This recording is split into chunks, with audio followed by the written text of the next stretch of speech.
The sound of church bells echoed through the misty morning air as I stood at the edge of Millbrook Cemetery, staring at my own gravestone. Elena Vasquez, beloved daughter and fiancée, taken too soon. The marble gleamed fresh and white, adorned with pink roses that someone had placed there just this morning. How thoughtful of them to visit my grave on what was supposed to be my wedding day, except I wasn't dead. Before we jump back in, tell us where you're tuning in from, and if this story touches you, make sure you're subscribed, because tomorrow, I've saved something extra special for you. My fingers traced the cold stone, feeling the sharp edges of letters that proclaimed my demise to the world. 6 months ago, I was supposed to marry Marcus Chen, the man I'd loved since college. 6 months ago, I discovered he'd been embezzling from the children's charity I founded.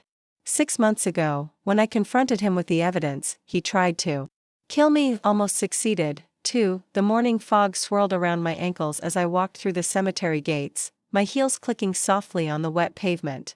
In 3 hours, Marcus would be standing at the altar of St. Augustine's Cathedral, promising to love and cherish another woman. The same cathedral where we'd planned our own wedding. The same cathedral where my memorial service had been held. While I lay in a medically induced coma, fighting for my life in a Swiss clinic. My reflection in shop windows still startled me sometimes. The surgeons in Geneva had done remarkable work reconstructing my face after this accident. That's what the police reports called it. A tragic fall down the stairs of our shared apartment. No witnesses. Just Marcus's tearful testimony about finding me broken and bleeding. His frantic 911 call played for sympathetic jurors who never questioned why a healthy 28-year-old woman would simply tumble to her death, but plastic surgery hadn't just saved my life, it had given me a new one. Dr. Morgenstern had rebuilt me. With subtle changes, a slightly different nose, altered cheekbones, eyes that tilted differently. I looked like Elena Vasquez's younger sister, similar enough to be familiar but different enough to pass unrecognized. Combined with my new auburn hair and the year I'd spent dead to the world, I'd become the perfect ghost. The irony wasn't lost on me that Marcus was marrying my replacement today. Sophia Winters, the charity's former board member who'd consoled him through his grief. She'd stepped seamlessly into my role, taking over the foundation I'd built from nothing, accepting sympathy as the woman who'd helped Marcus heal from his devastating loss. I wondered if she knew how closely she resembled me, the same height, similar build, even the same preference for vintage jewelry. Marcus always did have a type. My phone buzzed with a text from Dr. Reyes, my physical therapist in Switzerland. How are you feeling today? Remember what we discussed about closure? I almost laughed. Closure. That's what everyone had prescribed for my trauma, therapy, meditation, moving on. They didn't understand that some wounds don't heal until justice is served. And Marcus Chen was about to discover that some ghosts don't rest in peace. The Swiss investigators had been thorough. While Marcus thought me safely buried, I'd been recovering and planning, building an airtight case with the help of forensic accountants and private investigators. The evidence was overwhelming. Marcus had been systematically draining funds from Hope's Haven, the charity I'd founded to help homeless children. He'd hidden his theft behind fake invoices, shell companies, and forged documents. When I discovered his embezzlement, he'd chosen murder over accountability. The trial would come later. Today was about something more primal, the look in his eyes when he realized his victim had returned from the dead. I checked my watch, 11:30 a.m. The wedding ceremony began at 2 p.m., which gave me time for one final preparation. From my rental car, I retrieved a garment bag containing the centerpiece of my plan, a white dress. Not a wedding dress, but something close enough to send a very specific message. The fabric was silk, the cut elegant but simple, the color a pristine white that would stand out against the cathedral's dark wood and stained glass. Preparing and narrating this story took us a lot of time, so if you are enjoying it, like this video, it means a lot to us. Now back to the story. In the car's rearview mirror, I applied my makeup with surgical precision. Red lipstick, the exact shade I'd worn the night Marcus tried to kill me. Pearl earrings that had been my grandmother's. The ones Marcus thought were buried with me. Each detail was chosen to maximize psychological impact. My hands remained steady as I worked. The trembling that had plagued me for months after this accident had finally stopped. Physical therapy had restored my coordination, but it was something deeper that steadied me now: purpose. For 6 months, I'd existed in limbo between life and death. Today, I would reclaim both. The cathedral's Gothic spires came into view as I drove through downtown. Media vans lined the street. Apparently, the inspiring love story of Marcus Chen and Sophia Winters had captured public attention. The grieving man finding love again, the compassionate woman helping him heal, their fairy tale wedding in the same church where they'd mourned his lost fiancée.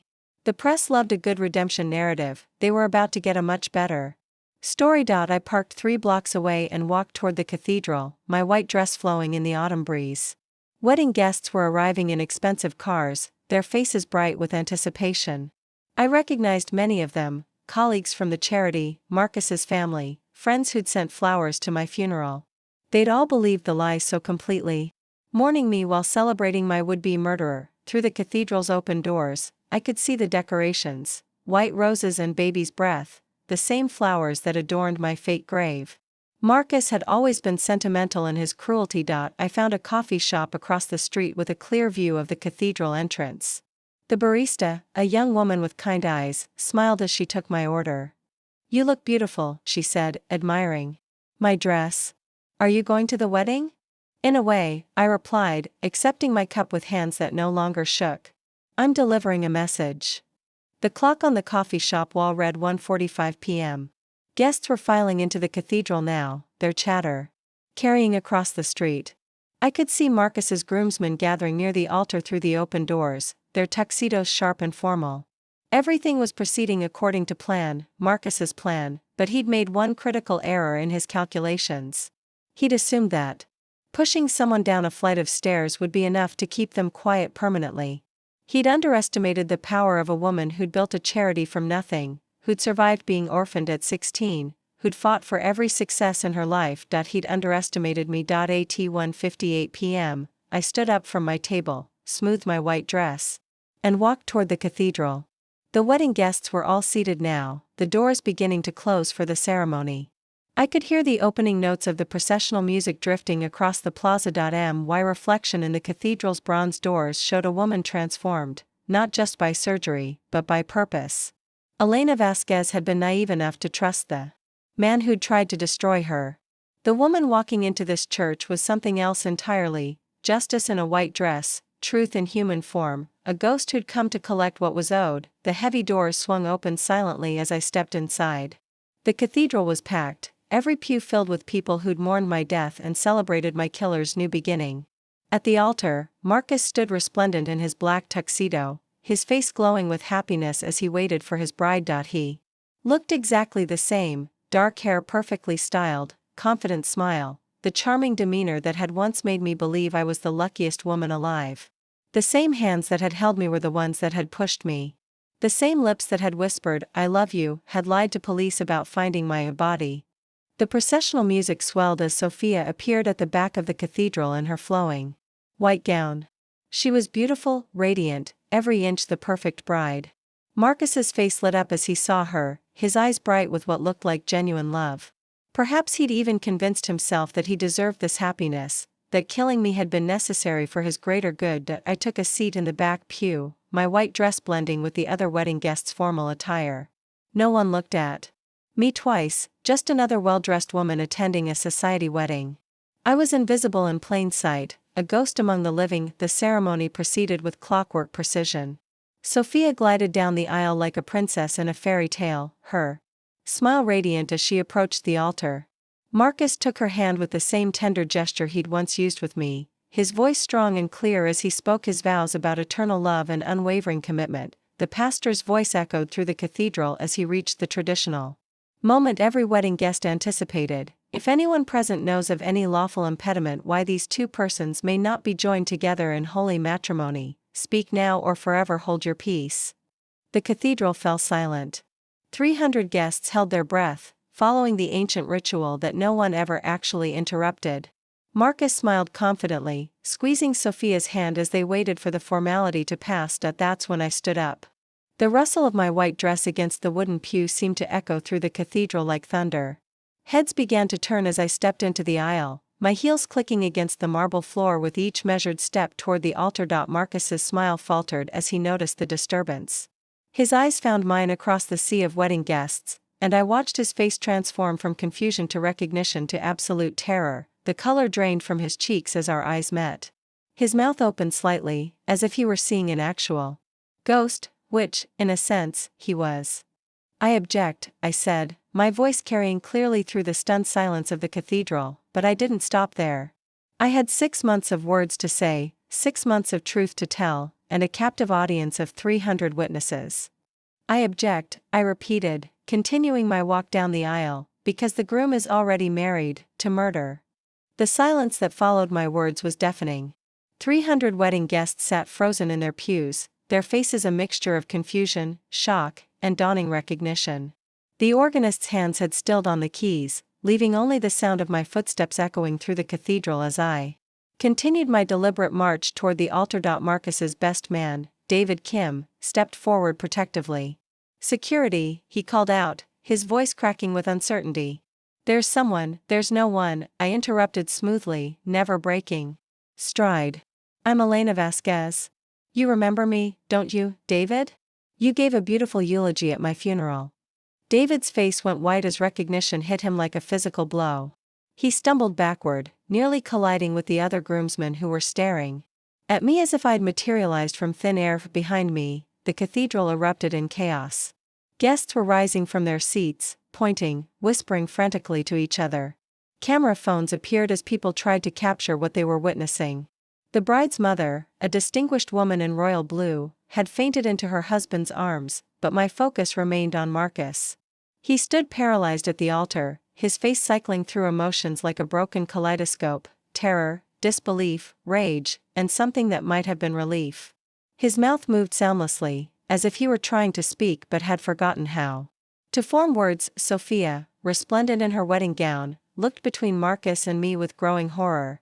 "Marcus," she whispered, her bouquet trembling in her hands. "Marcus, who is this woman? Why does she look like?" "Because I am," I said, stopping just 10 feet from the altar. Close enough that Marcus could see every detail of my reconstructed face, could recognize the eyes that had looked at him with love the night he tried to murder me. "I'm Elena Vasquez. Marcus's supposedly dead fiancée. The woman whose charity you've been running, Sophia. The woman whose grave you've been visiting." The pastor, an elderly man named Father Morrison who had known me since childhood, dropped his Bible. The leather-bound book hit the marble floor with a sharp crack that seemed to break the spell holding everyone frozen. "Elena," he breathed. His voice barely audible. "But child, we buried you. I performed the service myself." "You buried an empty coffin, Father," I replied, my voice steady despite the adrenaline coursing through my veins. While everyone mourned my death, I was in a Swiss hospital, learning to walk again after my loving fiancé pushed me down a flight of stairs. The cathedral exploded into noise. Shouts of confusion, gasps of horror, the scraping of wooden pews as people stood for a better view. Someone was crying, several someones. I could hear Marcus's mother, Catherine, wailing somewhere behind me. "That's impossible," Marcus finally found his voice, though it came out as a strangled whisper. "You died. I saw you die. I held you, you pushed me." I cut him off, my voice rising to carry over the chaos. "You discovered I'd found your embezzlement scheme, and you tried to kill me. The only thing that saved my life was Dr. Sarah Martinez next door, who heard the crash and called 911 before you could finish the job." Marcus's lawyer, a sharp-faced man named Richard Hawley who'd handled the estate proceedings, was pushing through the crowd toward the altar. "This is clearly some kind of sick impersonation," he announced loudly. "Elena Vasquez is dead. I have the death certificate, forged," I said calmly, reaching into my small purse. "Along with most of the documents you filed, Richard. Dr. Martinez suspected foul play from the beginning. She kept tissue samples, documented my injuries, questioned the inconsistencies in Marcus's story. When I woke up 3 weeks later, she helped me disappear while we built our case." I pulled out a single sheet of paper, a medical report bearing Dr. Martinez's signature and the letterhead of Geneva Memorial Hospital. "This is my real medical record. The one showing I survived with severe injuries consistent with being pushed downstairs, not accidentally falling." David Kim grabbed Marcus's arm. "Dude, we need to get you out of here. This is insane, don't touch him," I said sharply, and something in my voice made David freeze. "Marcus isn't going anywhere. Neither are any of you who helped cover this up. Sophia was backing away from Marcus now, her wedding dress rustling against the marble steps. I don't understand, she said, her voice rising toward hysteria. Marcus told me Elena had an accident. He was devastated. He grieved for months, he grieved for his freedom, I corrected. Marcus has been stealing from Hope's Haven for 2 years. Over $3 million meant for homeless children, funneled through fake vendors and inflated contracts. When I discovered his scheme, he decided murder was easier than accountability. The cathedral's heavy doors burst open as several figures in dark suits entered. I recognized Detective Ray Kowalski immediately, tall, graying, with the weathered face of a man who'd seen too much. Behind him came Dr. Martinez, her salt and pepper hair pulled back in a severe bun, her medical bag in one hand and a folder of documents in the other. Nobody leaves, Detective Kowalski announced, his voice booming through the chaos. This is now a crime scene. Marcus made a desperate break for the side exit, but 2 more officers emerged from behind the altar, blocking his path. He spun around wildly, looking for another escape route, but found himself surrounded. Marcus Chen, Detective Kowalski continued, pulling out handcuffs, you're under arrest for attempted murder, embezzlement, insurance fraud, and falsifying official documents. This is a setup. Marcus shouted, his composed facade finally cracking completely. She's not Elena. Elena is dead. I buried her. I mourned her. Dr. Martinez stepped forward, opening her medical bag. I'll need to take DNA samples to confirm identity, she announced. Though I'd recognize my patient anywhere. Elena, may I? I nodded, extending my hand. Dr. Martinez pricked my finger with a sterile lancet, collecting the blood sample in a small vial. The simple action seemed to convince the remaining skeptics. This wasn't some elaborate hoax or look-alike. This was scientific verification. Sophia had sunk onto the altar steps, her wedding dress pooling around her like spilled milk. Marcus, she whispered, staring up at him with eyes full of betrayal. Tell me this isn't true. Tell me you didn't, Sophia. Listen to me, Marcus said frantically, trying to approach her despite the officers flanking him. She's lying. This is some kind of revenge fantasy. Elena was always jealous, always suspicious. Show them the recordings, I said to Dr. Martinez. The doctor pulled a small digital device from her folder. Elena's apartment was equipped with security cameras, she announced. The police initially dismissed the footage as corrupted, but our Swiss technicians were able to recover it. On the device's screen, grainy security footage began to play. The timestamp showed the night of my accident, 6 months ago, 11:47 p.m. The video showed Marcus and me arguing in my apartment's living room. Even without sound, his aggressive body language was unmistakable. The cathedral fell silent as everyone strained to see the small screen. Dr. Martinez held it high, and someone with a smartphone began live streaming the footage to social media. Within seconds, the video would be circulating worldwide. On screen, the argument escalated. Marcus grabbed my shoulders, shook me violently. I pulled away, heading for the stairs. He followed, and the camera angle showed him reaching out, not to steady me, but to push. The footage captured my fall in horrifying detail, my body tumbling down the hardwood stairs, my head striking the banister, my motionless form crumpled at the bottom. Then Marcus, checking to see if I was breathing, his face showing not grief but calculation. Several wedding guests were openly weeping now. Marcus's mother had collapsed into a pew, her husband supporting her with shaking hands. The groomsmen were backing away from Marcus as if he'd become radioactive. That footage is fabricated, Marcus said desperately, but his voice lacked conviction. It's been doctored. Any expert can. We've had 6 months of experts examine it, Detective Kowalski interrupted, snapping the handcuffs onto Marcus's wrists. Along with the financial forensics team who traced your embezzlement scheme. Did you really think you could steal $3 million without leaving a trail? Richard Hawley, the lawyer, was edging toward the exit. Detective, I called out. You might want to arrest Mr. Hawley as well. He's the one who filed the fraudulent death certificate and handled the life insurance claims.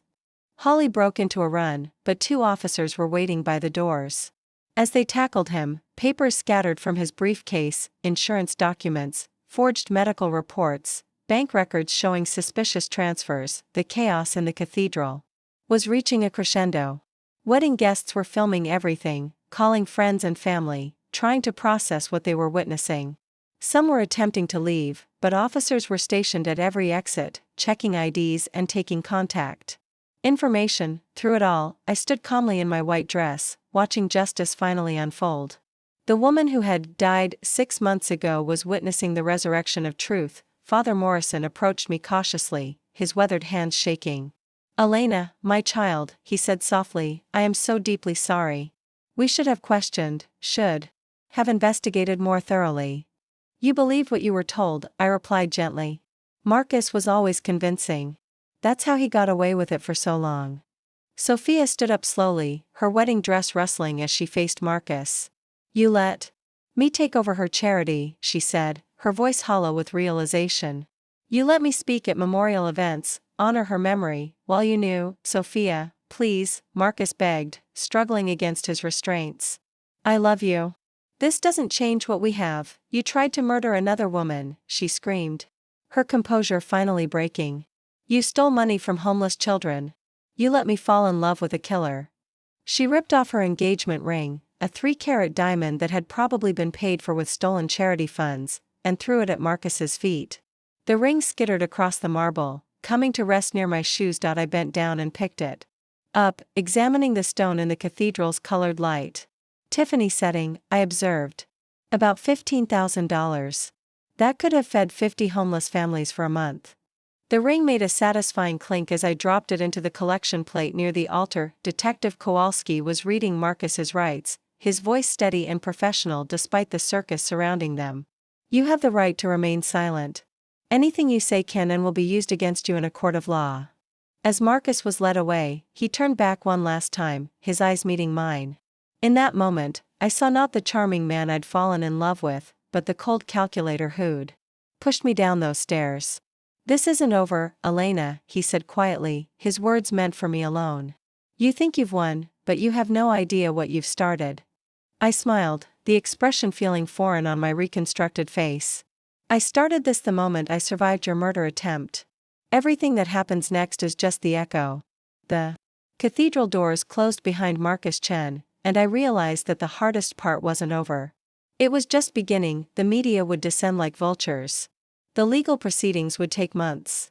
And somewhere in the chaos of the last 6 months, I'd have to figure out who Elena Vasquez was now that she'd been reborn from the ashes of her own funeral. But as I stood in that cathedral, surrounded by the wreckage of Marcus's carefully constructed lies, I knew one thing for certain: the dead woman he'd tried to bury was gone forever. The woman standing in her place was someone else entirely, someone who had learned that the only thing more powerful than being mourned was returning to collect what was owed. The real story was just beginning. The media storm hit within hours. By the time I left the cathedral, news vans lined the street like predators circling wounded prey. Reporters thrust microphones toward my face, their voices blending into an incomprehensible chorus of questions that all boiled down to the same thing: "How does it feel to come back from the dead?" I said nothing, keeping my head down as detective Kowalski escorted me through the crowd to his unmarked car. But my silence only fed their hunger. By evening, my story had become the lead on every major news network. The headlines wrote themselves: "Bride back from the dead crashes ex-fiancé's wedding, charity founder exposes murder plot at cathedral altar, the ghost in white, a real-life resurrection story." My phone hadn't stopped ringing since we'd left the cathedral. I'd turned it off hours ago, but the silence felt more ominous than the noise. In the safe house Detective Kowalski had arranged, a modest apartment in Queens that smelled of stale coffee and industrial carpet, I sat staring at the muted television as my face flashed across the screen. Dr. Martinez knocked softly on the door before entering with Chinese takeout and a bottle of wine. "You need to eat," she said, settling the bags on the small dining table. "And probably drink." "I look terrible on camera," I said, watching a clip of myself walking down the cathedral aisle. The woman on screen looked confident, determined, righteously angry. I felt none of those things now. Just exhausted. "You look like someone who survived attempted murder and spent 6 months planning the perfect revenge," Dr. Martinez replied, opening the wine. "Which is exactly what you are." She was right, but the victory felt hollow now that the adrenaline had faded. I'd spent so long focused on exposing Marcus that I hadn't considered what came after. Where did someone go when they'd already been dead for 6 months? The district attorney wants to meet tomorrow, Dr. Martinez continued, settling into the chair across from me. ADA Jennifer Walsh. She's good, prosecuted several high-profile fraud cases. She thinks they can get Marcus on attempted murder in the first degree. What about the others? I asked, picking at the lo mein without appetite. Richard Hawley, the board members who helped cover up the missing funds. Hawley's already trying to cut a deal. Apparently, he has information about other cases where Marcus falsified documents. As for the board, Dr. Martinez paused, choosing her words carefully. That's where things get complicated. I looked up from my untouched food. Complicated? How? 3 of Hope's Haven's board members are claiming they had no knowledge of the embezzlement. They're pointing fingers at each other, saying Marcus manipulated the financial reports. Without clear evidence of their complicity, they walk away, I finished. While homeless children continue to suffer because the charity's credibility is destroyed. It was the part of this mess that hurt most. Hope's Haven had been my life's work, built from nothing into an organization that provided shelter, meals, and education services to over 500 children annually. Now the charity was front-page news for all the wrong reasons. Donors were withdrawing support, questioning whether their money had been stolen. Staff members were resigning rather than face the media scrutiny. My phone buzzed, a text from an unknown number. Despite my better judgment, I checked it. You destroyed everything we built together. Was your revenge worth killing innocent children's futures? He's texting me from jail, I said, showing Dr. Martinez the message. Her expression darkened. Marcus Chen doesn't get to play victim now. Block the number. But as I deleted the message, his words echoed in my mind. Had my quest for justice inadvertently harmed the very people I'd tried to help? The children who depended on Hope's Haven didn't care about embezzlement schemes or attempted murder, they just needed food and shelter. A sharp knock interrupted my spiraling thoughts. Detective Kowalski entered without waiting for permission, his face grim. We have a problem, he announced. Marcus's legal team just held a press conference. He grabbed the remote and unmuted the television. Marcus's new lawyer, a sleek woman named Victoria Sterling who specialized in defending white-collar criminals, stood behind a podium flanked by microphones. My client maintains his complete innocence, Sterling was saying. Elena Vasquez's dramatic appearance today was nothing more than an elaborate hoax designed to destroy an innocent man's reputation. The so-called evidence has been fabricated by a woman with a documented history of mental instability. Mental instability? I nearly choked on my wine, Sterling continued. Ms. Vasquez was treated for severe depression and anxiety following her parents' death 15 years ago. She's been obsessed with my client since their relationship ended, unable to accept that he'd moved on with another woman. This entire charade is the desperate act of a disturbed individual seeking attention. The camera cut to file footage of me from before this accident, climbing the steps of City Hall after a successful charity fundraiser, laughing at some forgotten joke. I looked young and naive, nothing like the harder woman I'd become. There. Painting you as a stalker, Dr. Martinez observed. Claiming you faked your own death to frame Marcus. But the medical records can be explained away as part of an elaborate hoax, Detective Kowalski said grimly. Sterling's good. She's already suggesting you paid Swiss doctors to falsify your injuries, that the security footage was digitally manipulated. On screen, Sterling was fielding questions from reporters. How do you explain the embezzlement charges? One asked. My client has never had access to Hope's Haven's financial accounts, Sterling replied smoothly. Any irregularities in the charity's books were the result of Ms. Vasquez's own mismanagement, which she's now attempting to blame on my client. I felt the room spinning. 6 months of careful planning, mountains of evidence, testimony from Dr. Martinez, and Marcus's lawyer was dismantling it all with practiced ease. She can't actually believe that defense will work, I said. She doesn't have to believe it, Detective Kowalski replied. She just has to create reasonable doubt. Make you look unstable enough that a jury questions your credibility. My phone rang, Dr. Reyes calling from Switzerland. I let it go to voicemail, but minutes later it buzzed with a text. Reporters are at the clinic asking about your treatment. Should I speak with them? They're going after my medical records. I realized with growing horror. My therapy sessions, the psychiatric evaluations after the trauma. Dr. Martinez leaned forward. Elena, listen to me. You underwent extensive psychological evaluation after your injuries. Every doctor who treated. You documented that your mental state was stable, that your memories of the attack were clear and consistent. But Sterling will twist that, I said. She'll say the psychological treatment proves I was unstable, that my memories can't be trusted. The television switched to a new story, an interview with Sophia Winters. She sat in what looked like her parents' living room, still wearing her wedding dress but with her makeup smudged and her hair disheveled. I don't know what to believe anymore, Sophia was saying, tears streaming down her face. Marcus grieved for Elena for months. He visited her grave every week. He donated money to children's charities in her memory. If this is all an act, the interviewer leaned forward sympathetically. What will you do now? I loved him, Sophia whispered. I thought I was helping him heal. If he really tried to murder someone, but if Elena faked all this? She broke down completely, unable to finish the sentence. I turned off the television. Unable to watch anymore. The woman I'd thought was my replacement was just another victim of Marcus's manipulation. She genuinely believed she was helping a grieving man find love again, not realizing she was a prop in his elaborate cover-up. We need to change strategy, Detective Kowalski said. Sterling's forcing us to prove not just that Marcus committed these crimes, but that you're mentally competent to testify against him. How do we do that? We fight back with the truth.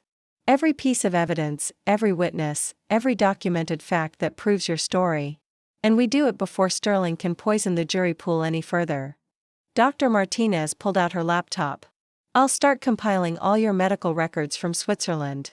Not just the physical injuries, but the psychological evaluations, the cognitive tests, everything that proves your mental state was sound. What about the charity? I asked. While we're fighting this legal battle, Hope's Haven is bleeding donors and staff. One battle at a time, Detective Kowalski said. First we make sure Marcus goes to prison. Then we worry about rebuilding.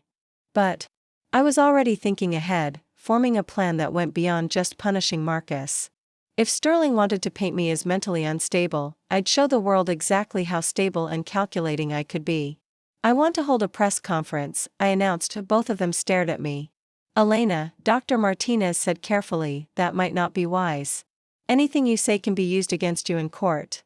Then I'll be very careful about what I say, I replied. But I won't let Marcus control the narrative from a jail cell. If he wants to play the victim, I'll remind everyone exactly who the real victim is. Detective Kowalski shook his head. Sterling will twist whatever you say, let her try, I interrupted. I spent 6 months in Switzerland learning to walk again, to use my reconstructed hands, to speak clearly through facial injuries that should have killed me. You think I'm afraid of some lawyer's word games? The truth was, I was terrified. But fear had been my constant companion for 6 months, and I'd learned to function despite it.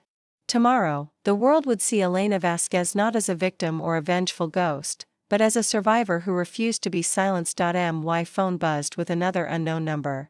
This time, instead of Marcus's manipulative guilt, the message was from someone unexpected. I worked for Hope's Haven before Marcus took over. I have records he thought were destroyed. Ready to testify when you are. Jamie Chen, no relation. Then another message arrived, from a different number. I was one of the kids. Your charity helped. Saw the news. Whatever you need to expose that bastard, I'm in. And another, former board member here.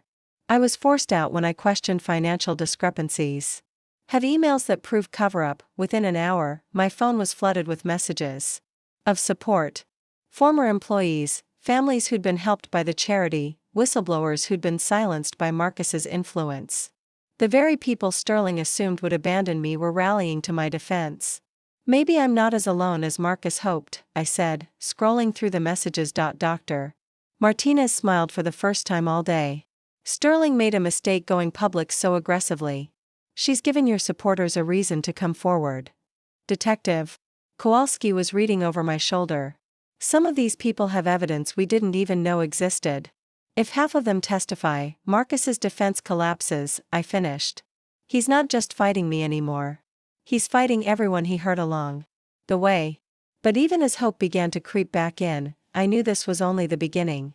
Sterling was too smart to rely on a single strategy, and Marcus was too desperate to go down without destroying everything in his path. The war for my resurrection had just begun, and I was about to learn that some fights require you to die a little more before you can truly live again. Tomorrow, I would face the cameras and tell my story. Tonight, I would prepare for the possibility that telling the truth might cost me everything I'd fought to reclaim. After all, the dead don't usually get second chances. And some people would do anything to keep them buried. The press conference was scheduled for 2 p.m. at the Meridian Hotel downtown, but I arrived 3 hours early to prepare. ADA Jennifer Walsh had insisted on reviewing my statement beforehand, a sharp-eyed woman in her 40s who spoke with the precision of someone who'd never lost a case she believed in.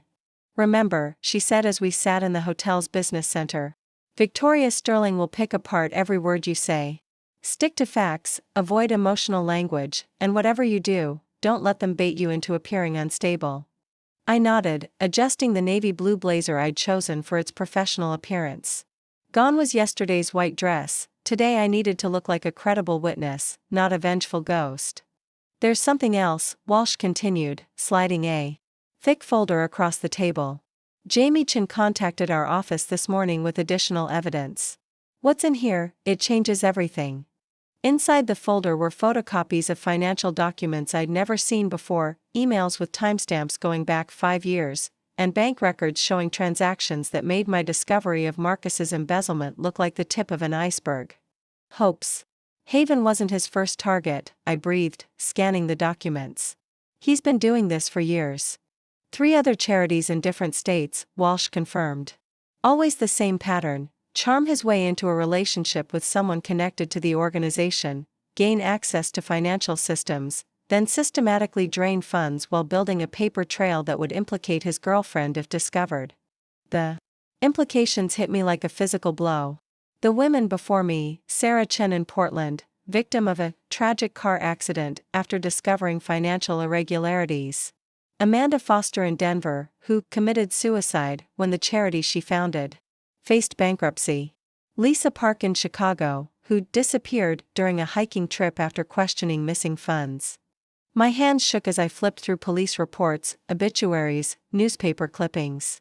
Each woman shared similarities with me and Sophia: successful, compassionate, involved in charitable work. Each had died or disappeared shortly after their organizations faced financial crises. "How did Jamie get these documents?" I asked.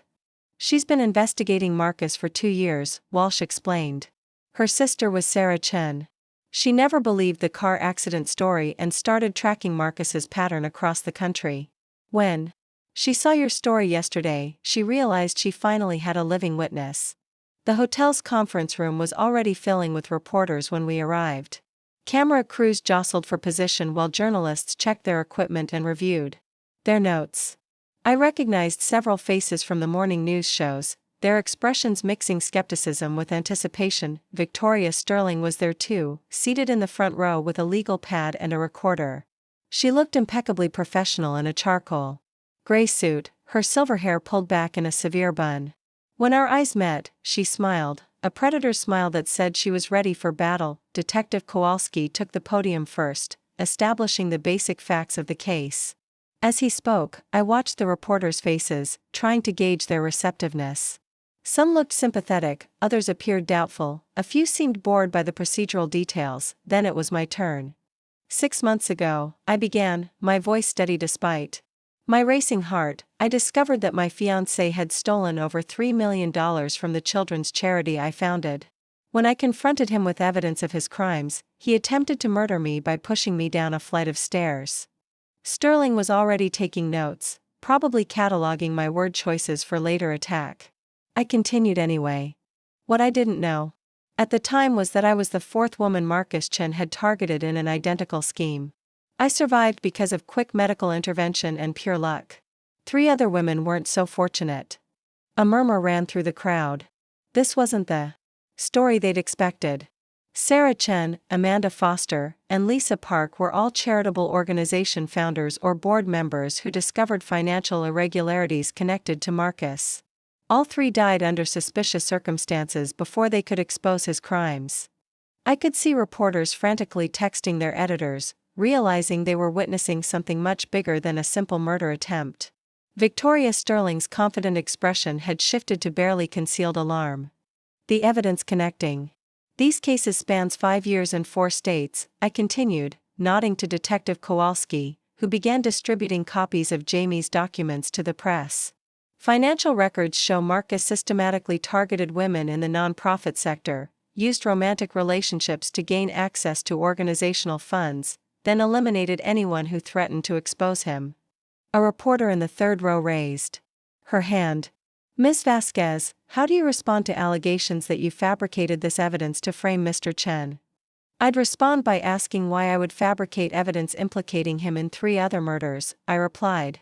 The documents you're reviewing were compiled by Sarah Chen's sister, who's been investigating her death for years. The financial records come from banks in 3 different states. The timeline spans periods when I was in college or just starting my career, long before I ever met Marcus. Victoria Sterling stood up abruptly. This is clearly a coordinated attack on my client's character, she announced. These allegations are unsubstantiated, then you won't mind if the FBI investigates them, I interrupted. Agent Patricia Reeves from the Bureau's Financial Crimes Unit is here today specifically to review the multi-state evidence. I hadn't known Agent Reeves was attending until Walsh mentioned it 10 minutes before we began, but the timing was perfect. Sterling's face went pale as a tall woman in a federal blazer stood up in the back of the room.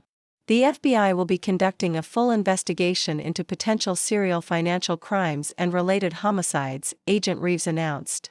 We're treating this as a priority case given the evidence of interstate criminal activity. The room erupted into chaos. Reporters were shouting questions, cameras were flashing, and Victoria Sterling was frantically typing on her phone, probably calling Marcus's more expensive lawyers, but I wasn't done yet. There's one more thing, I said, waiting for the noise to die down. Marcus didn't work alone. The silence that followed was absolute. Richard Hawley, the lawyer who filed my fraudulent death certificate, has been involved in similar document falsifications in at least 2 other cases. Bank records show he received payments from shell companies controlled by Marcus after each woman's death. I pulled out another set of documents, ones Walsh had saved for maximum impact. Dr. Michael Ross, who signed Sarah Chen's autopsy report in Portland, received a $50,000 consulting fee from one of Marcus's companies 3 days after ruling her death accidental. Dr. Ross also happened to vacation in Denver during Amanda Foster's investigation and in Chicago when Lisa Park disappeared. The reporters were typing frantically now, understanding that they were witnessing the exposure of a sophisticated criminal network, not just one man's crimes. Detective Brian Walsh, no relation to Ada Walsh, was the lead investigator on Amanda Foster's case in Denver.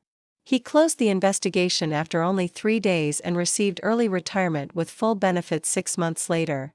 His pension is managed by an investment firm owned by. I paused for effect. Richard Hawley.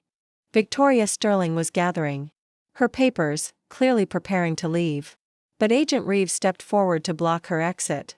Ms. Sterling, the FBI agent said politely, I believe we'll need to speak with you as well.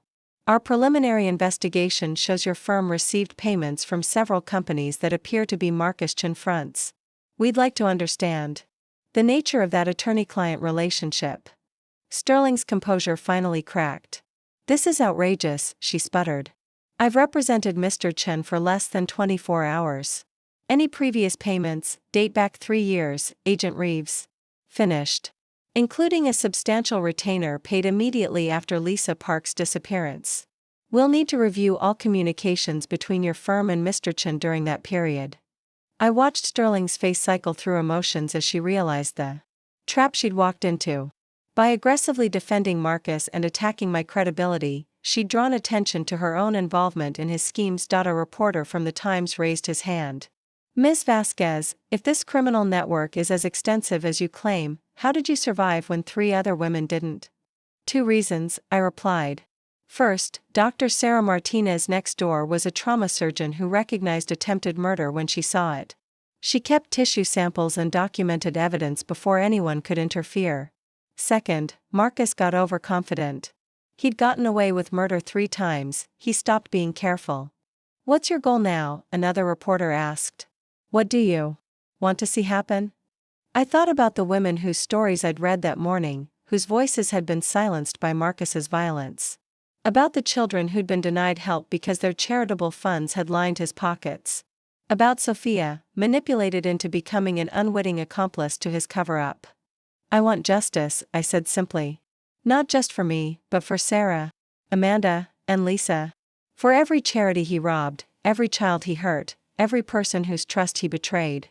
And I want to make sure he never has the opportunity to hurt anyone else." Agent Reeves stepped to the podium. "The FBI will be coordinating with local authorities in Portland, Denver, and Chicago to reopen the investigations into Sarah Chen's, Amanda Foster's, and Lisa Park's deaths. We're also expanding our financial crimes investigation to include all individuals and organizations connected to this network." The questions continued for another hour, but the damage to Marcus's defense was already complete. Sterling had stopped taking notes and was instead making increasingly frantic phone calls.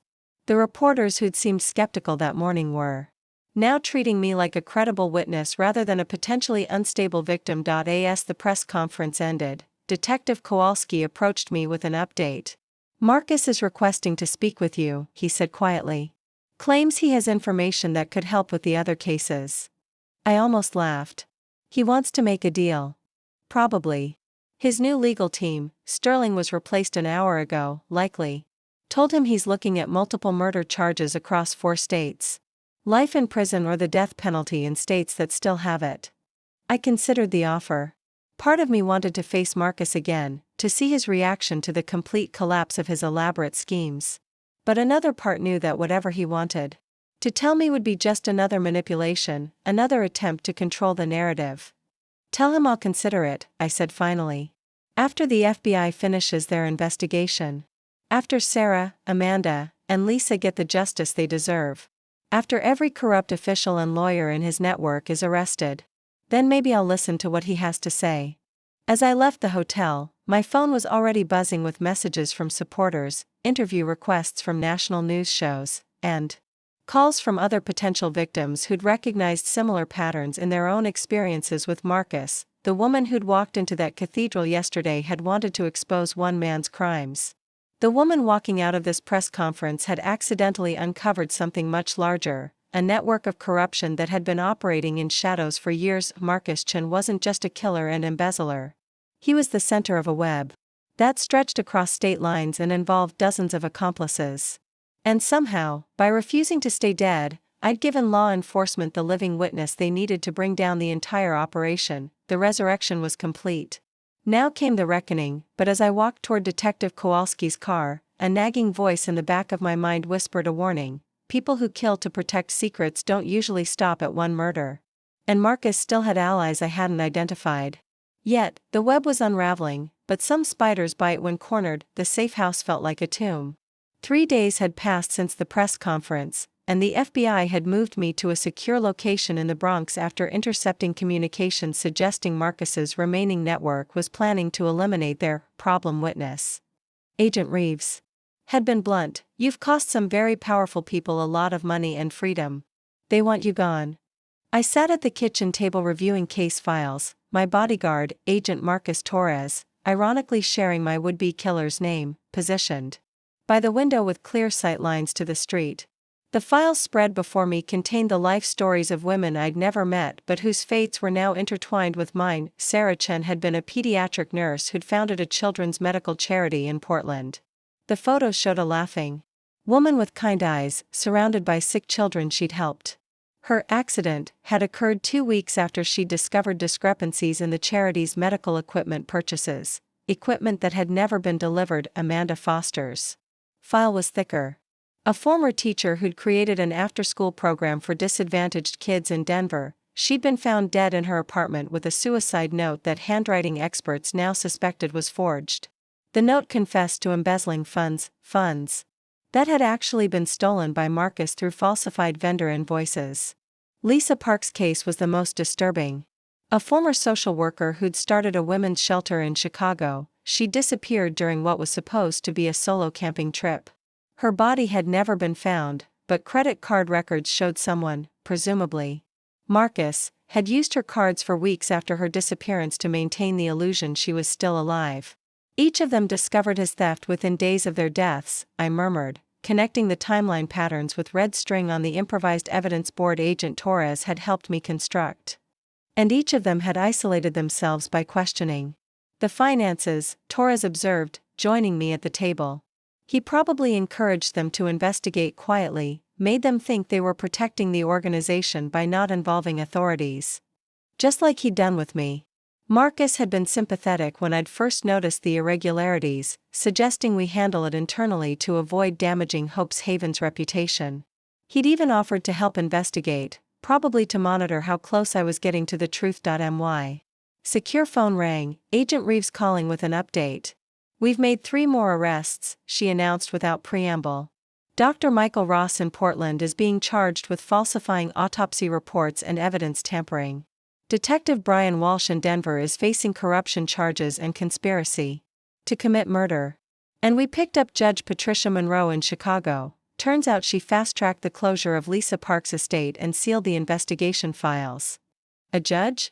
I sank into my chair, realizing the corruption went even higher than I'd imagined. Marcus was very thorough in building his network, Reeves continued. Monroe received substantial campaign contributions from shell companies he controlled.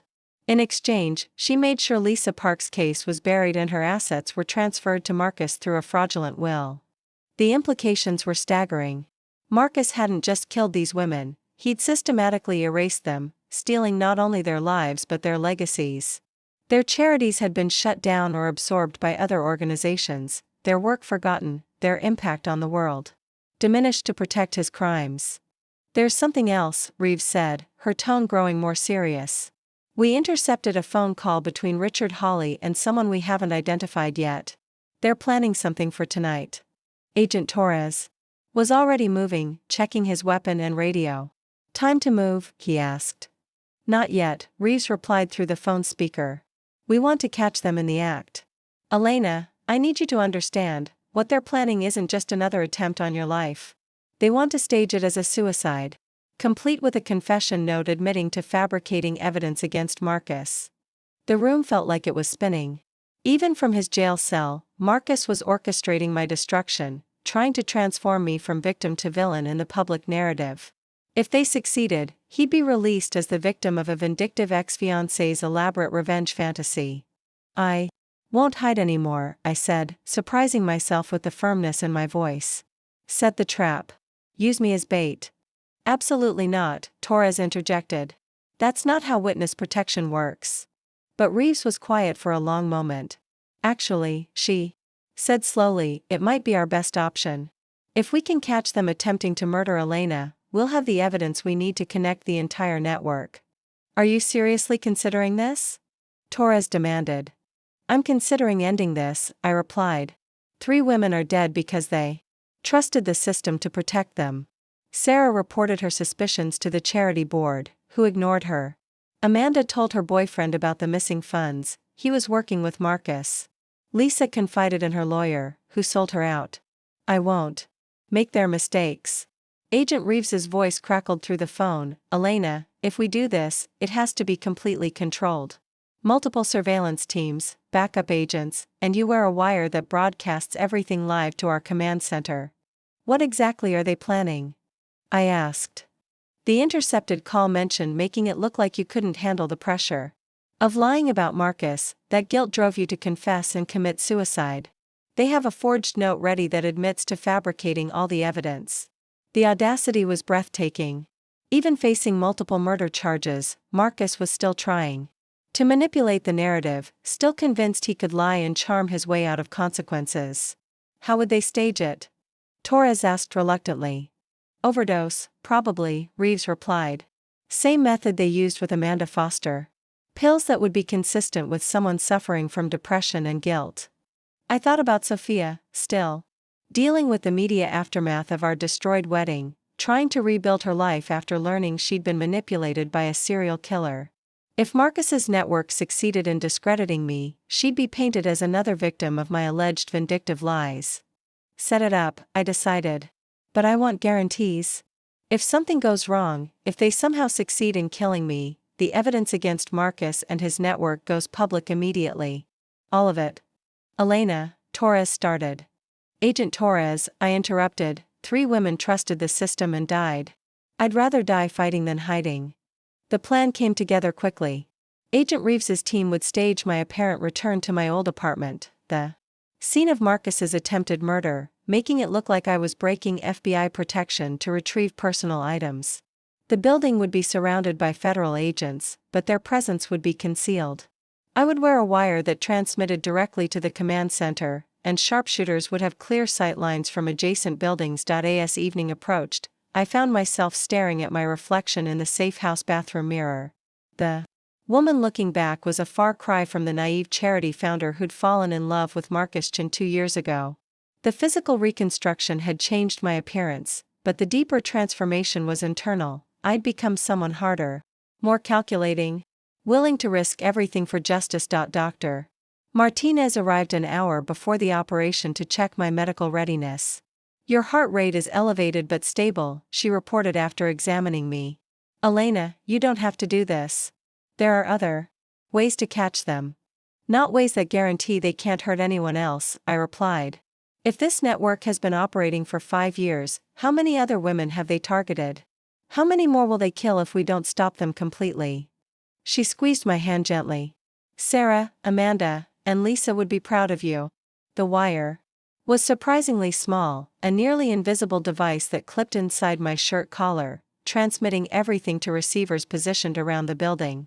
Agent Torres reviewed the safety protocols one final time. If I said the code phrase, "I need air," the tactical team would storm the building immediately. Remember, Agent Reeves said as we prepared to leave, they want this to look like suicide.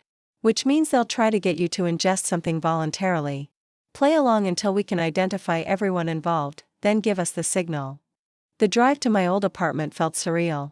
Streets I'd walked every day for 3 years now seemed foreign, like returning to a life that had belonged to someone else.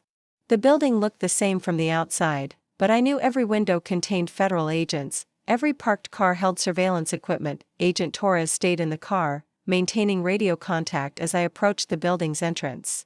The lobby was empty except for Mrs. Patterson, the elderly night doorman who'd worked there since I moved in. Miss Elena, she exclaimed, her face lighting up with genuine joy. We thought you were, everyone said you had died. Hello, Mrs. Patterson, I said softly, hoping the microphone picked up our conversation. I need to get some things from my apartment. She handed me a spare key with shaking hands. The police sealed it for months, then that lawyer came and took boxes of things. Said he was handling your estate. Richard Hawley had been in my apartment, probably removing evidence and planting materials to support the eventual suicide narrative. The thought of him touching my personal belongings, contaminating my private space, made my skin crawl. The elevator to the 14th floor felt like ascending to my own execution. Each floor that passed brought me closer to the place where Marcus had tried to kill me, where his associates now planned to finish the job. My apartment door was marked with remnants of police tape, but the locks had been changed. The spare key worked, confirming that someone had been preparing for my arrival. Inside, everything looked almost exactly as I'd left it 6 months ago, except cleaner, as if someone had staged it for photographs. The living room where Marcus and I had argued looked peaceful in the evening light. The hardwood floors had been refinished, erasing the bloodstains from my fall. Even the banister I'd struck had been repaired and polished. It was a crime scene sanitized to look like a normal home. Elena? A voice called from the kitchen, female. Vaguely familiar. I walked toward the sound, my heart racing despite the knowledge that federal agents were positioned throughout the building. In the kitchen stood a woman I recognized but had never met, Dr. Patricia Monroe, the corrupt judge from Chicago who'd helped cover up Lisa Park's murder. Judge Monroe, I said, forcing my voice to remain calm. I wasn't expecting to see you here. Please, call me Patricia, she replied with a warm smile that didn't reach her eyes. I've been so worried about you since that terrible press conference. The stress you must be under, the guilt from fabricating all those lies about poor Marcus. She Was setting the narrative immediately, speaking for the wire recording. Behind her on the kitchen counter, I could see a bottle of wine and what appeared to be medication bottles. I didn't fabricate anything, I said clearly, making sure the microphone captured every word. Of course you did, dear, Patricia replied. Gently, moving toward the wine bottle. Marcus explained everything to us. How you've been mentally unstable since your parents' death, how you blamed him for your charity's financial problems, how you staged this elaborate revenge fantasy. She poured 2 glasses of wine, her movements deliberate and practiced. The guilt must be overwhelming now that innocent people are being arrested because of your lies. The wine was undoubtedly drugged, probably with the same cocktail they'd used to kill Amanda Foster. Patricia was playing the role of concerned friend, offering comfort to a distraught woman on the verge of breakdown.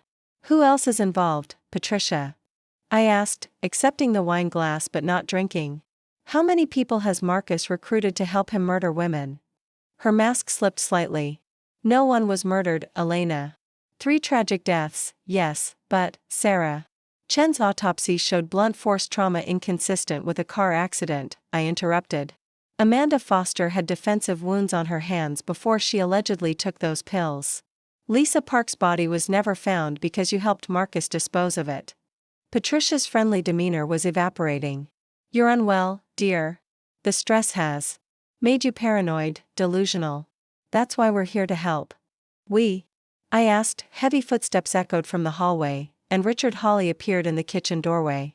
Behind him was a man I didn't recognize, tall, broad-shouldered, with a kind of face that disappeared in crowds. Ms. Vasquez, Hawley said formally. I represent several parties who've been damaged by your false accusations. We're prepared to offer you a way out of this situation that avoids criminal charges. The unnamed man said nothing, but his presence was clearly meant to be intimidating. This was the muscle of the operation, probably the one who'd actually carried out the murders while others provided legal and medical cover. What kind of way out? I asked, still holding the untouched wine glass. Patricia stepped closer. You drink the wine, take the pills we've prepared, and write a simple note confessing to your lies. We make sure your death is peaceful, and in return, the investigation into Marcus stops. Everyone goes home. And if I refuse? The unnamed man spoke for the first time, his voice cold and emotionless. Then your death becomes much less peaceful. I looked around the kitchen, my kitchen, where I'd cooked meals for Marcus, where we'd planned our future together, where I'd naively believed I was building a life with someone who loved me. Now it was about to become my tomb unless the FBI was ready to move. Before I decide, I said carefully, I need to understand something. How many women has Marcus killed? Just Sarah, Amanda, and Lisa, or were there others? Patricia and Hawley exchanged glances. Those are the only ones that matter, Hawley said. That's not what I asked. The unnamed man stepped forward. Enough questions. Drink the wine. I raised the glass to my lips, then paused. I need air, I said clearly. The effect was instantaneous. The kitchen window exploded inward as tactical team members crashed through. The front door splintered as agents poured into the apartment. Red laser sights danced across the walls as sharpshooters took position. FBI. Nobody move. Patricia dropped her wine glass, the crystal shattering on the kitchen floor. Hawley raised his hands immediately, but the unnamed man reached for something inside his jacket. Gun, someone shouted. The next few seconds felt like hours. The man's weapon cleared his holster just as Agent Torres appeared behind him, taser drawn. Electricity crackled through the air, and the would-be killer collapsed, his gun skittering across the floor. Elena, are you hurt? Torres demanded, checking me for injuries while other agents secured the scene. I'm fine, I replied, though my hands were shaking uncontrollably now that the adrenaline was wearing off. Did you get everything on tape? Agent Reeves's voice crackled through Torres's radio, every word. We have enough to charge all 3 with conspiracy to commit murder, witness intimidation, and attempted homicide. As Patricia Monroe was handcuffed, she looked at me with undisguised hatred. You have no idea what you've destroyed, she hissed. This was bigger than just Marcus. Bigger than you can understand. Then you'd better start talking, I replied, because I have a very good imagination. The unnamed man, who Agent Reeves later identified as Vincent Marsh, a former military contractor with a history of violence, said nothing as he was arrested. But the phone records seized from his apartment would eventually reveal a network of corruption spanning 7 states and involving dozens of officials, standing in my kitchen as crime scene technicians photographed evidence and agents processed. The arrests, I finally felt something I hadn't experienced in 6 months: closure. Not just for myself, but for Sarah, Amanda, and Lisa, women whose voices had been silenced but whose stories had finally been heard. Marcus's web hadn't just unraveled, it had been completely destroyed. Every corrupt official, every complicit accomplice, every person who'd profited from murder was now facing federal charges. But as I watched Patricia Monroe being led away in handcuffs, her words echoed in my mind: this was bigger than just Marcus. Bigger than you can understand. The investigation was far from over. And somewhere in the shadows, other predators were probably watching, learning from Marcus's mistakes, preparing to adapt their methods. The dead don't usually get justice. Tonight, they had. But I was beginning to understand that some fights never truly end, they just evolve into new battles against different monsters. The hunt was far from over. It was just beginning. 3 months later, the courtroom was packed beyond capacity as I took the witness stand for the final day of Marcus Chen's trial. Outside, protesters held signs demanding justice for Sarah, Amanda, and Lisa, women who'd become symbols of a larger fight against corruption and violence. Their families sat in the front row, finally getting the day in court their daughters had been denied. District Attorney Jennifer Walsh approached the witness stand with the confidence of someone who'd spent months building an airtight case. The evidence was overwhelming: financial records, recorded confessions, testimony from dozens of witnesses, and the dramatic arrest footage from my apartment that had been viewed millions of times online. Ms. Vasquez, Walsh began, when you walked into St. Augustine's Cathedral 3 months ago, did you expect to uncover a criminal network spanning 7 states? No, I replied, my voice steady despite the weight of 300 pairs of eyes watching me. I just wanted to stop one man from getting away with attempted murder. I never imagined the scope of what we'd discover. Marcus sat at the defense table, flanked by his third set of lawyers. The first 2 had abandoned him when the FBI evidence became public. He looked smaller than I remembered, diminished by months in federal custody and the weight of overwhelming evidence. Gone was the charming confidence that had once made me believe I was lucky to be loved by him. His new lawyer, a court-appointed public defender named James Morton, had tried valiantly to salvage something from the wreckage. But when your client's crimes include serial murder, embezzlement across multiple states, and conspiracy charges involving judges and law enforcement, there's little room for legal maneuvering. The defense has suggested you fabricated evidence out of revenge, Walsh continued. How do you respond to that allegation? I looked directly at Marcus for the first time since the trial began. Revenge would have been exposing his crimes and walking away. Justice is making sure he can never hurt anyone again, and that everyone who helped him faces consequences. The trial had revealed horrors beyond even my worst fears. Vincent Marsh, the hitman who'd tried to kill me, had confessed to 12 murders across 15 years, not just the 3 women connected to Marcus, but other victims in different schemes. Judge Patricia Monroe had been taking bribes for over a decade, corrupting cases involving domestic violence and financial crimes. Richard Hawley's law firm had been a money laundering operation disguised as estate planning, but the most shocking revelation had come from Dr. Michael Ross, the coroner, who'd falsified autopsy reports. Under interrogation, he'd admitted to covering up murders in 6 different cities, working with various criminal networks to hide evidence of homicides. Marcus's operation had been just one tentacle of a larger conspiracy that treated human life as a business expense. Ms. Vasquez, the defense attorney said when it was his turn to cross-examine, isn't it true that you've profited significantly from this experience? Book deals, movie rights, speaking engagements. I'd been expecting this line of attack. The proceeds from any media deals go directly to a victims' rights foundation I've established, I replied. Not a penny goes to me personally. And I'd trade every dollar to have Sarah, Amanda, and Lisa still alive. In the gallery, I could see Jamie Chen, Sarah's sister, wiping away tears. She'd become a close friend over the past months, helping me navigate the complexities of survivors' guilt while fighting for justice for all the victims. The prosecution's closing argument was devastating. Walsh methodically laid out the timeline of Marcus's crimes, the systematic targeting of charitable women, the network of corruption that enabled his murders. She showed photos of all 12 victims, reminding the jury that this wasn't about financial crimes, it was about lives destroyed by greed and violence. Marcus Chen didn't just steal money, Walsh concluded. He stole futures. He stole the good these women would have done in the world. He stole children's chances at better lives. And when these women threatened to expose him, he stole their lives entirely. The defense's closing was brief and half-hearted. Morton argued for mercy, suggesting that Marcus had been manipulated by the larger criminal network. But the evidence was too clear, the victims' voices too loud, the pattern too undeniable. The jury deliberated for less than 4 hours. Guilty on all counts. The courtroom erupted. Marcus's mother wept in the back row. She'd stood by him through the financial crimes but abandoned him when the murder evidence became public.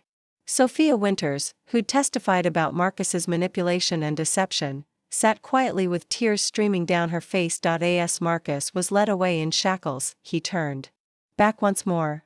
Our eyes met across the courtroom, and for a moment I saw not the monster who'd tried to kill me, but the broken man who'd convinced himself that other people's lives were less valuable than his comfort. Judge Rebecca Hassan addressed the court.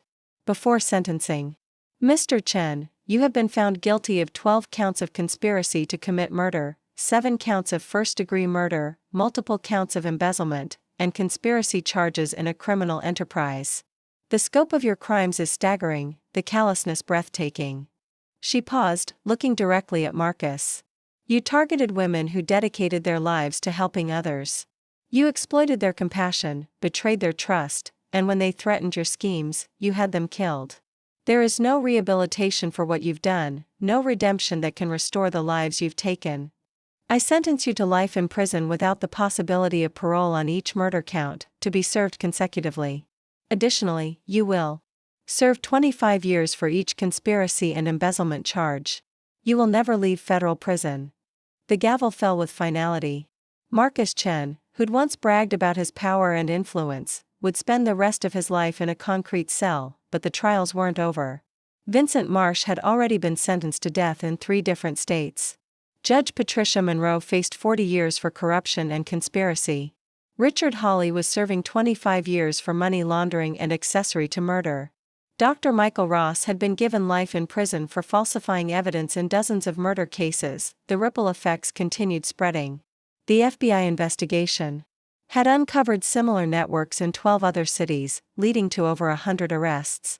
Charitable organizations nationwide had implemented new oversight procedures. Legislation had been passed requiring federal monitoring of large nonprofit financial transactions. 6 months later, I stood before the newly constructed memorial in Riverside Park, watching families of the victims place flowers at the base of the granite monument. 12 names were etched into the stone, with Sarah Chen, Amanda Foster, and Lisa Park prominently featured alongside the other women whose murders had been covered up by the network. Hope's Haven had been rebuilt from the ground up. The board was now comprised entirely of child advocates and financial oversight experts. Donations had actually increased as the public rallied around the organization that had been victimized by Marcus's crimes. We'd opened 3 new facilities and expanded services to over 800 children. Elena? A voice behind me belonged to Sophia Winters. She approached hesitantly, still carrying the weight of having been engaged to a serial killer. Sophia. I replied warmly. How are you adjusting? She'd moved across the country after the trial, changing her name and starting fresh as a teacher in Oregon. The media attention had been brutal for months, but she'd handled it with more grace than anyone expected. Better, she said quietly. I've been working with a therapist who specializes in victims of manipulation. She says the guilt I feel about not seeing the signs is normal but misplaced. You were a victim too, I reminded her. Marcus was an expert at making people see what he wanted them to see.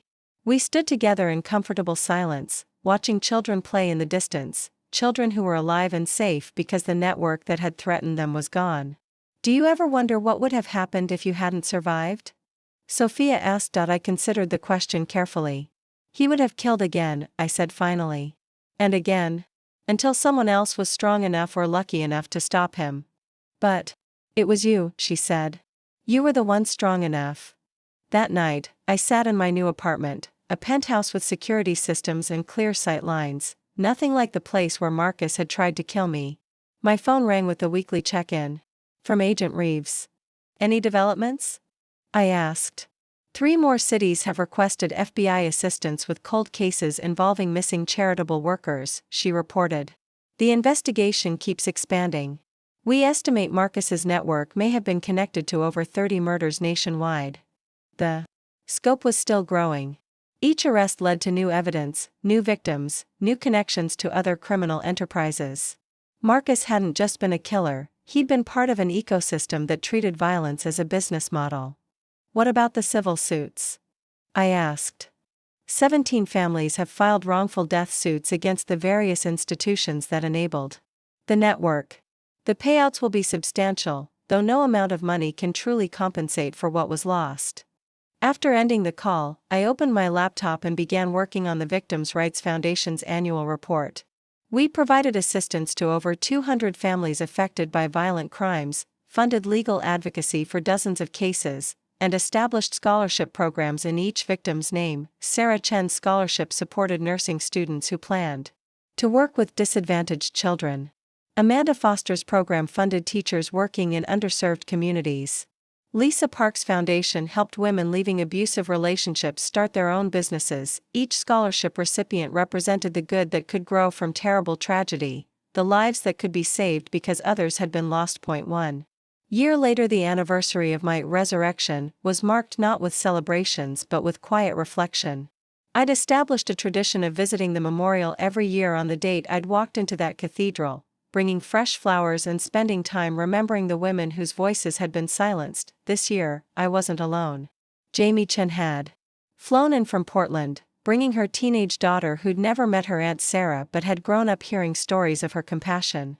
Other families had made similar pilgrimages, creating an informal support network of people connected by tragedy but united in their determination to prevent future victims. As the sun set over the memorial, my phone buzzed with a text from an unknown number. For a moment, my blood ran cold. Old habits from the dangerous months died hard, but the message was from a young woman named Maria Santos. Ms. Vasquez, I'm a social worker in Phoenix.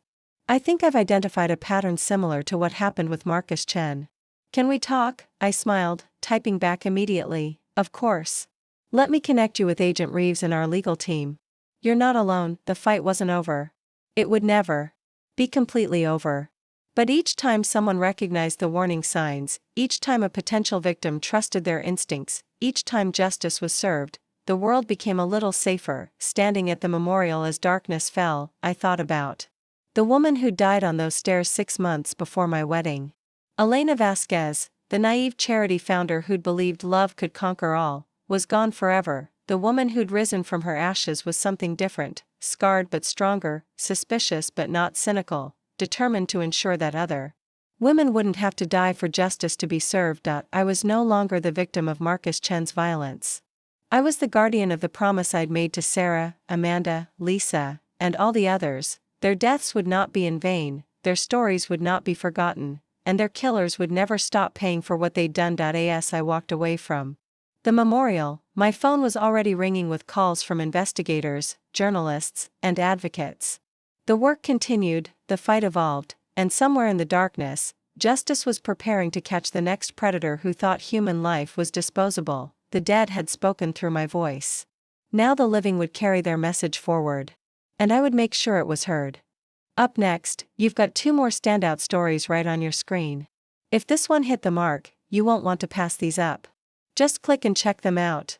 And don't forget to like, subscribe and turn on the notification bell, so you don't miss any upload from us.